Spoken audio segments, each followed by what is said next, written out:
আদৰ্শ জাতীয় বিদ্যালয় শিমলীতলাত কৃতি ছাত্ৰ ছাত্ৰীলৈ সম্বৰ্ধনা। গোৱালপাৰাৰ শিমলীতলা অঞ্চলৰ এখন আগশাৰীৰ শিক্ষানুষ্ঠান আদৰ্শ জাতীয় বিদ্যালয় শিমলীতলা।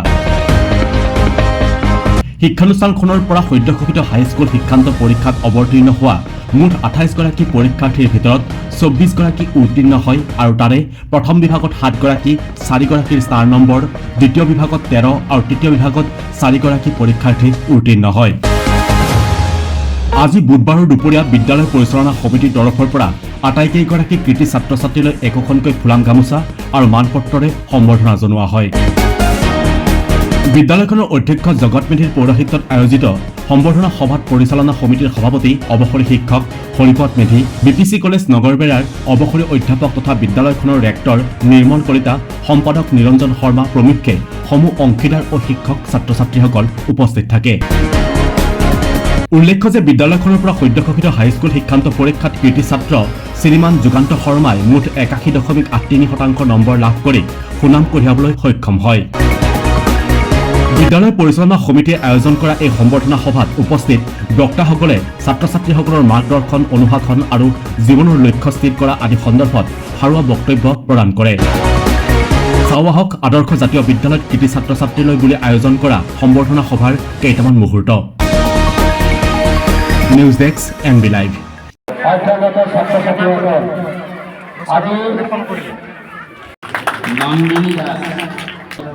এখন ফুলাম গামোচা সম্বৰ্ধনা জনাব। সেকেন্ড ডিভিজন পাইছে আবু বিলাল। এই অনুষ্ঠানটো পৰিচালনা কৰাৰ বাবে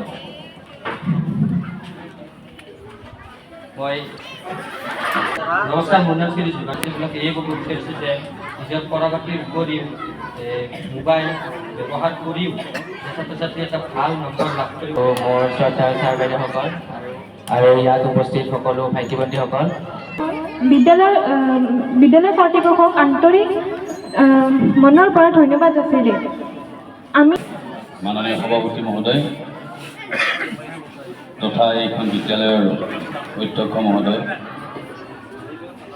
আমাৰ এই সম্বৰ্ধনা অনুষ্ঠানৰ কাণ্ডাৰী বিদ্যালয় পৰিচালনা সমিতিৰ সভাপতি সম্পাদক প্ৰমুখ্যে বিষয়ববীয়াসকল, মূলত কিছু উপাদান থাকে। আমাৰ এই স্কুলৰ ছাত্ৰ ছাত্ৰীসকলৰ কৃতকাৰ্যতাৰ মূলতে আমি তেওঁলোককে আমি ক্ৰেডিটটো দিব লাগিব। সেইকাৰণে আমি যিমানেই নিশিকাওঁ, ঘৰত যিমানেই কথা নকওঁ, তেওঁলোকে যদি নপঢ়ে, তেওঁলোকে যদি কষ্ট নকৰে, তেতিয়াহ'লে ৰিজাল্ট কেতিয়াও ভাল হ'ব নোৱাৰে। যিমান পাৰ্চেণ্টেজেই ভাল পাৰ্চেণ্টেজ নাপাওক কিয়, তাৰ গুৰুত্ব আচলতে ছাত্ৰ ছাত্ৰীজন নিজে বুলি অনুভৱ কৰিব লাগে। আৰু এই ক্ষেত্ৰত সহায় সহযোগ আগবঢ়ায় শিক্ষক শিক্ষয়িত্ৰীসকলে আৰু আমাৰ অভিভাৱক অভিভাৱিকাসকলে। আজিৰ সভাৰ সভাপতি মহোদয়, শিমলীতলা আদৰ্শ জাতীয় বিদ্যালয়ৰ শিক্ষক শিক্ষাৰ্থীবৃন্দ, লগতে মৰমৰ ছাত্ৰ ছাত্ৰীবৃন্দ, আজি আমি এখন বিশেষ সভা অনুষ্ঠিত কৰিব লগা হ'ল। আপোনালোকে জানে যে আমাৰ নৱবৰ্ষত হাইস্কুল শিক্ষান্ত পৰীক্ষাত যিবিলাকে উত্তীৰ্ণ হৈছে তেওঁলোকক আমাৰ কমিটিৰ ফালৰ পৰা বা এই বিদ্যালয়ৰ অনুষ্ঠানৰ ফালৰ পৰা য'ত কিঞ্চিত এটা সামান্য সম্বৰ্ধনা অনুষ্ঠানৰ এটা আয়োজন কৰা হৈছিল।